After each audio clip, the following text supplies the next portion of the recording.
स्वर्ग की देवी, मुंशी प्रेमचंद की कहानी। भाग्य की बात। शादी विवाह में आदमी का क्या अख्तियार, जिससे ईश्वर ने या उनके नायबों ब्राह्मणों ने तय कर दी, उससे हो गई। बाबू भारतदास ने लीला के लिए सुयोग्य वर खोजने में कोई बात उठा नहीं रखी, लेकिन जैसा घर वर चाहते थे वैसा ना पा सके। वह लड़की को सुखी देखना चाहते थे, जैसा हर एक पिता का धर्म है, किंतु इसके लिए उनकी समझ में संपत्ति ही सबसे जरूरी चीज थी। चरित्र या शिक्षा का स्थान गौण था। चरित्र तो किसी के माथे पर लिखा नहीं रहता, और शिक्षा का आजकल के जमाने में मूल्य ही क्या। हाँ, संपत्ति के साथ शिक्षा भी हो तो क्या पूछना। ऐसा घर उन्होंने बहुत ढूंढा पर न मिला। ऐसे घर हैं ही कितने जहां दोनों पदार्थ मिलें। दो चार मिले भी तो अपनी बिरादरी के न थे। बिरादरी भी मिली तो जायजा ना मिला, जायजा भी मिला तो शर्तें तय न हो सकी। इस तरह मजबूर होकर भारतदास को लीला का विवाह लाला संतसरण के लड़के सीतासरण से करना पड़ा। अपने बाप का इकलौता बेटा था, थोड़ी बहुत शिक्षा भी पाई थी, बातचीत सलीके से करता था, मामले मुकदमे समझता था और जरा दिल का रंगीला भी था। सबसे बड़ी बात यह थी कि रूपवान, बलिष्ठ, प्रसन्नमुख, साहसी आदमी था, मगर विचार वही बाबा आदम के जमाने के थे। पुरानी जितनी बातें हैं सब अच्छी, नई जितनी बातें हैं सब खराब। जायदाद के विषय में जमींदार साहब नए नए दफों का व्यवहार करते थे। वहां अपना कोई अख्तियार न था, लेकिन सामाजिक प्रथाओं के कट्टर पक्षपाती थे। सीतासरण अपने बाप को जो करते या कहते देखता वही खुद भी कहता और करता था। उसमें खुद सोचने की शक्ति ही न थी। बुद्धि की मंदता बहुधा सामाजिक अनुदारता के रूप में प्रकट होती है। लीला ने जिस दिन घर में पांव रखा उसी दिन उसकी परीक्षा शुरू हुई। वे सभी काम जिनकी उसके घर में तारीफ होती थी यहाँ वर्जित थे। उसे बचपन से ताजी हवा पर जान देना सिखाया गया था, यहाँ उसके सामने मुंह खोलना भी पाप था। बचपन से सिखाया गया था रोशनी ही जीवन है, यहाँ रोशनी के दर्शन भी दुर्लभ थे। घर पर अहिंसा, क्षमा और दया ईश्वरीय गुण बताए गए थे, यहाँ इसका नाम लेने की भी स्वाधीनता न थी। संतसरण बड़े तीखे, गुस्सेवर आदमी थे, नाक पर मक्खी न बैठने देते। धूर्तता और छल कपट से ही उन्होंने जायदाद पैदा की थी और उसी को सफल जीवन का मंत्र समझते थे। उनकी पत्नी उनसे भी 2 अंगुल ऊंची थी। मजाल क्या कि बहू अपनी अंधेरी कोठरी के द्वार पर खड़ी हो जाए या कभी छत पर टहल सके। प्रलय आ जाता, आसमान सिर पर उठा लेती। उन्हें बकने का मर्ज था। दाल में नमक का जरा तेज हो जाना उन्हें दिन भर बकने के लिए काफी बहाना था। मोटी ताजी महिला थी, छींट का घाघरेदार लहंगा पहने, पांदान बगल में रखे, गहनों से लदी हुई, सारे दिन बरोठे में माची पर बैठी रहती थी। क्या मजाल कि घर में उनकी इच्छा के विरुद्ध एक पत्ता भी हिल जाए। बहू की नई नई आदतें देख देख जला करती थी। अब काहे को आबरू रहेगी, मुंडेर पर खड़ी होकर झांकती है। मेरी लड़की ऐसी दीदा दिलेर होती तो गला घोंट देती। न जाने इसके देश में कौन लोग बसते हैं। गहने नहीं पहनती, जब देखो नंगी बुच्ची बनी बैठी रहती है। ये भी कोई अच्छे लक्षण हैं। लीला के पीछे सीतासरण पर भी फटकार पड़ती। तुझे भी चांदनी में सोना अच्छा लगता है क्यों? तू भी अपने को मर्द कहेगा। वह मर्द कैसा कि औरत उसके कहने में न रहे। दिन भर घर में घुसा रहता है, मुंह में जबान नहीं है, समझाता क्यों नहीं? सीतासरण कहता, अम्मा, जब कोई मेरे समझाने से माने तब तो। माँ मानेगी क्यों नहीं? तू मर्द है कि नहीं? मर्द वह चाहिए कि कड़ी निगाह से देखे तो औरत कांप उठे। सीतासरण, तुम तो समझाती ही रहती हो। माँ मेरी उसे क्या परवाह। समझती होगी बुढ़िया 4 दिन में मर जाएगी, तब मैं मालकिन हो ही जाऊंगी। सीतासरण, तो मैं भी तो उसकी बातों का जवाब नहीं दे पाता। देखती नहीं हो कितनी दुर्बल हो गई है। वह रंग ही नहीं रहा। उस कोठरी में पड़े पड़े उसकी दशा बिगड़ती जाती है। बेटे के मुंह से ऐसी बातें सुन माता आग हो जाती और सारे दिन जलती, कभी भाग्य को कोसती, कभी समय को। सीतासरण माता के सामने तो ऐसी बातें करता, लेकिन लीला के सामने जाते ही उसकी मति बदल जाती थी।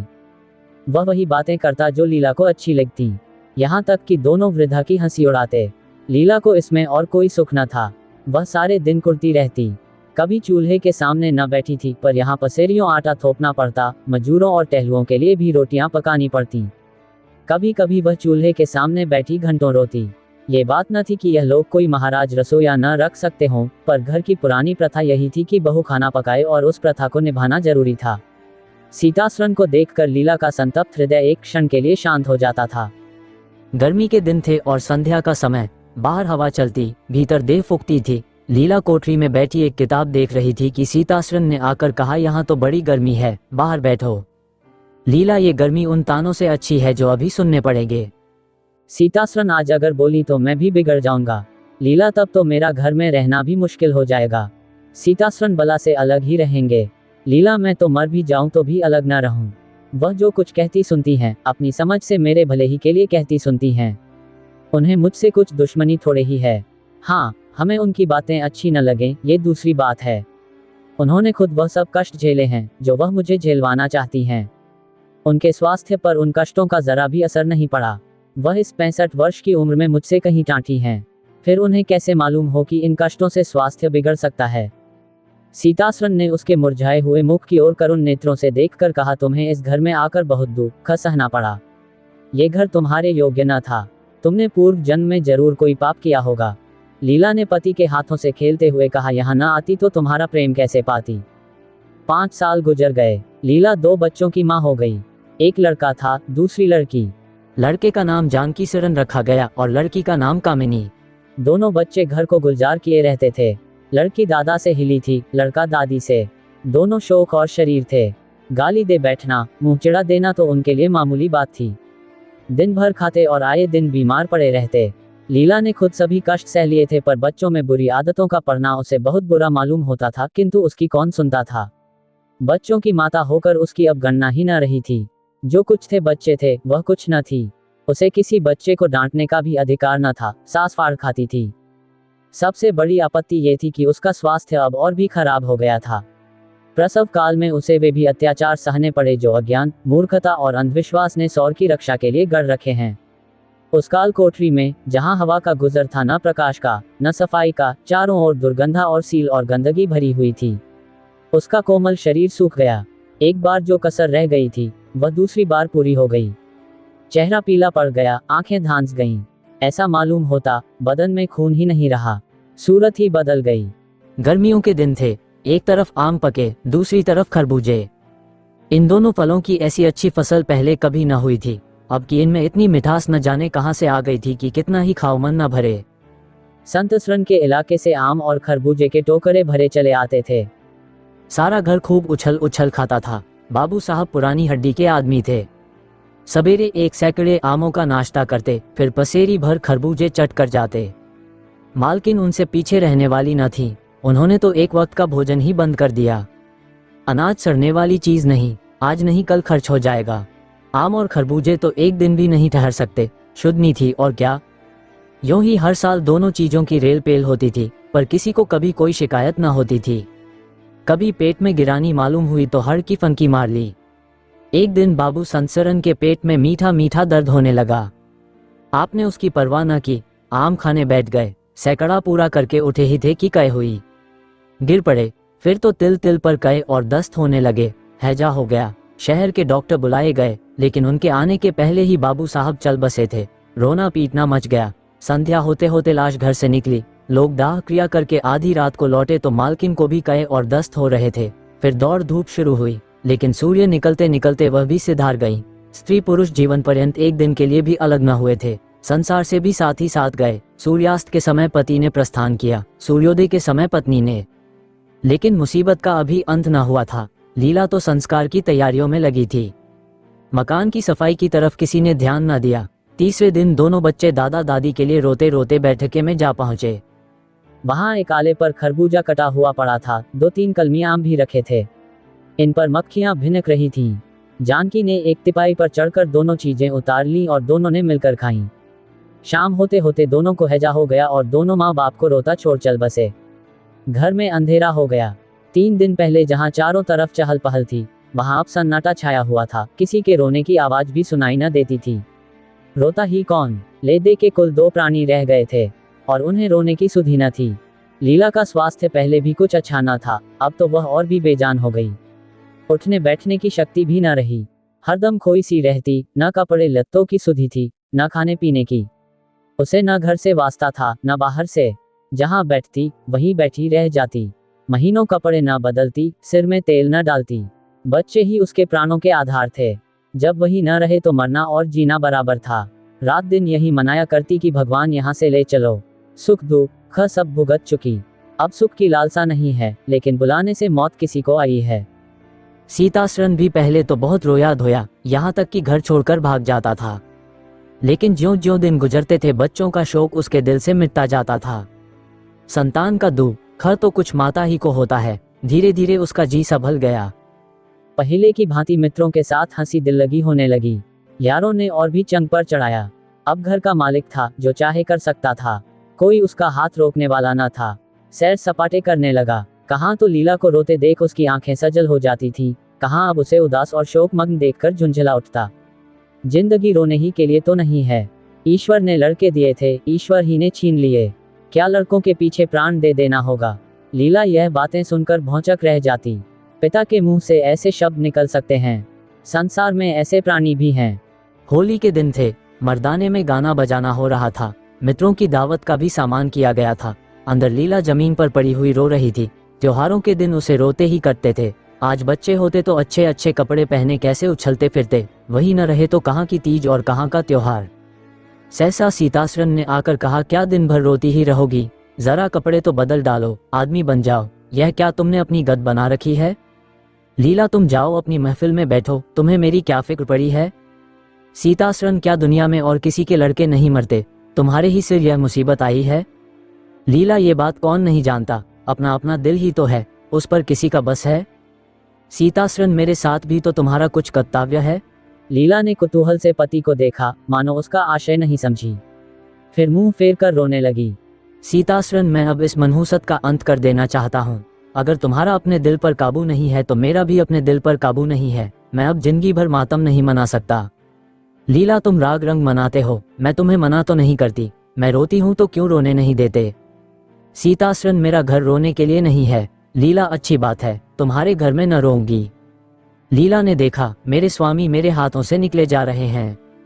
उन पर विषय का भूत सवार हो गया है और कोई समझाने वाला नहीं। वह अपने होश में नहीं है। मैं क्या करूं? अगर मैं चली जाती हूं तो थोड़े ही दिनों में सारा घर मिट्टी में मिल जाएगा और इनका वही हाल होगा जो स्वार्थी मित्रों के चंगुल में फंसे हुए नौजवान रईसों का होता है। कोई कुलटा घर में आ जाएगी और इनका सर्वनाश कर देगी। ईश्वर, मैं क्या करूं? अगर इन्हें कोई बीमारी हो जाती तो क्या मैं उस दशा में इन्हें छोड़कर चली जाती? कभी नहीं। मैं तन मन से इनकी सेवा शुश्रूषा करती, ईश्वर से प्रार्थना करती, देवताओं की मनौतियां करती। माना इन्हें शारीरिक रोग नहीं है, लेकिन मानसिक रोग अवश्य है। आदमी रोने की जगह हंसे और हंसने की जगह रोए, उसके दीवाना होने में क्या संदेह है? मेरे चले जाने से इनका सर्वनाश हो जाएगा। इन्हें बचाना मेरा धर्म है। हाँ, मुझे अपना शोक भूल जाना होगा। रोऊंगी, रोना तो तकदीर में लिखा ही है, रोऊंगी, लेकिन हंस हंस कर। अपने भाग्य से लड़ूंगी। जो जाते रहे उनके नाम को रोने के सिवा और कर ही क्या सकती हूँ, लेकिन जो है उसे न जाने दूंगी। ऐ टूटे हुए हृदय, आज तेरे टुकड़ों को जमा करके एक समाधि बनाऊं और अपने शोक को उसके हवाले कर दूं। ओ रोने वाली आंखें, आओ मेरे आंसुओं को अपनी विहसित छटा में छिपा लो। आओ मेरे आभूषणों, मैंने बहुत दिनों तक तुम्हारा अपमान किया, मेरा अपराध क्षमा करो। तुम मेरे भले दिनों के साथी हो, तुमने मेरे साथ बहुत विहार किए हैं। अब इस संकट में मेरा साथ दो, मगर दगा न करना, मेरे भेदों को छिपाए रखना। लीला सारी रात बैठी अपने मन से यही बातें करती रही। उधर मर्दाने में धमा चौकड़ी मची हुई थी। सीतासरन नशे में चूर कभी गाता था, कभी तालियां बजाता था। उसके मित्र लोग भी उसी रंग में रंगे हुए थे। मालूम होता था इनके लिए भोग विलास के सिवा और कोई काम नहीं है। पिछले पहर को महफिल में सन्नाटा हो गया। हुहा की आवाजें बंद हो गईं। लीला ने सोचा, क्या लोग कहीं चले गए या सो गए? एकाएक सन्नाटा क्यों छा गया? जाकर दहलीज में खड़ी हो गई और बैठक में झांक कर देखा, सारी देह में एक ज्वाला सी दौड़ गई। मित्र लोग विदा हो गए थे। समाजियों का पता न था।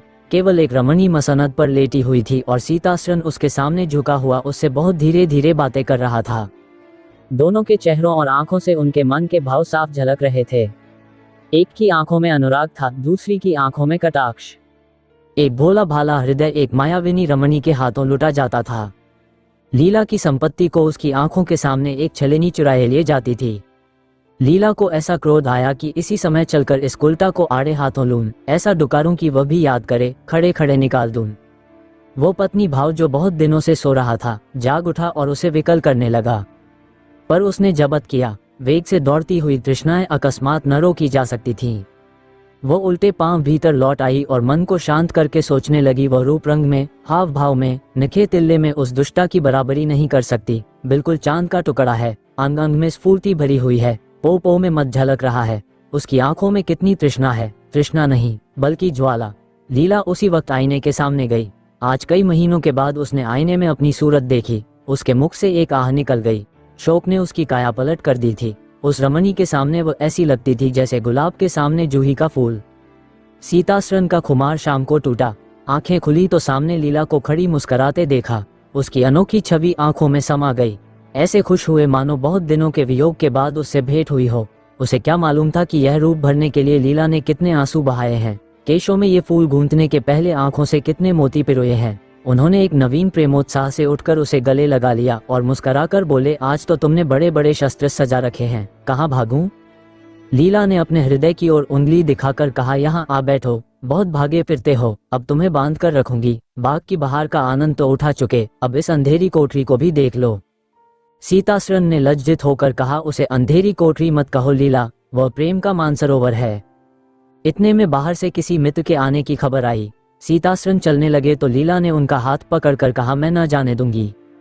सीतासरन अभी आता हूँ। लीला, मुझे डर लगता है कहीं तुम चले न जाओ। सीतासरन बाहर आए तो मित्र महाशय बोले, आज दिन भर सोते ही रहे क्या? बहुत खुश नजर आते हो। इस वक्त तो वहां चलने की ठहरी थी ना, तुम्हारी राह देख रही हैं। सीतासरन, चलने को तो तैयार हूँ, लेकिन लीला जाने नहीं देती। मित्र निरे गाउदी ही रहे। आ गए फिर बीवी के पंजे में, फिर किस बिरते पर गरमाए थे। सीतासरन लीला ने घर से निकाल दिया था, तब आश्रय ढूंढता फिरता था। अब उसने द्वार खोल दिए और खड़ी बुली रही है। मित्र, अजी, यहाँ वो आनंद कहाँ? घर को लाख सजाओ तो क्या बाग हो जाएगा? सीतासरन, भाई, घर बाग नहीं हो सकता, पर स्वर्ग हो सकता है। मुझे इस वक्त अपनी क्षुद्रता पर जितनी लज्जा आ रही है वो मैं ही जानता हूँ। जिस संतान शोक में उसने अपने शरीर को घुला डाला और अपने रूपलावण्य को मिटा दिया, उसी शोक को केवल मेरा एक इशारा पाकर उसने भुला दिया। ऐसा भुला दिया मानो कभी शोक हुआ ही नहीं। मैं जानता हूँ कि वो बड़े से बड़े कष्ट सह सकती है। मेरी रक्षा उसके लिए आवश्यक है। जब अपनी उदासीनता के कारण उसने मेरी दशा बिगड़ती देखी तो अपना सारा शोक भूल गई। आज मैंने उसे अपने आभूषण पहनकर मुस्कुराते हुए देखा तो मेरी आत्मा पुलकित हो उठी। मुझे ऐसा मालूम हो रहा है कि वह स्वर्ग की देवी है और केवल मुझ जैसे दुर्बल प्राणी की रक्षा करने के लिए भेजी गई है। मैंने उसे जो कठोर शब्द कहे, वे अगर अपनी सारी संपत्ति बेचकर भी मिल सकते तो लौटा लेता। लीला वास्तव में स्वर्ग की देवी है।